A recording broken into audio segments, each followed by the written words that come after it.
আমরা এই মুহূর্তে জানতে চাইব কিশোরগঞ্জের ঐতিহাসিক পাগলা মসজিদ সম্পর্কে এবং আপনি কোথায় থেকে আসতেন?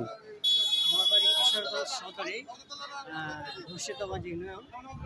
আমি পাগলা মসজিদে আজকে নামাজ পড়তে আসছি এবং এখানে ঐতিহাসিক পাগলা মসজিদ এবং আমরা ছোটোবেলা থেকেই শুনছি এখানে মানুষ বিভিন্ন ধর্মাবলম্বীরা আসে এবং বিভিন্ন মনস্কামনা পূরণ করার জন্য।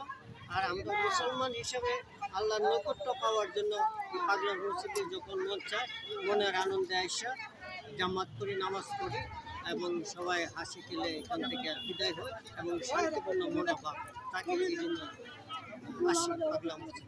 আর রাত পহলে 1-2 দিন পরে ঈদ, আপনি কি মনে করেন এখানে কেমন মানুষ হবে? আমাদের শোলাকিয়া ঈদগাহ মাঠ, সেখানে লক্ষ লক্ষ মানুষ আসে।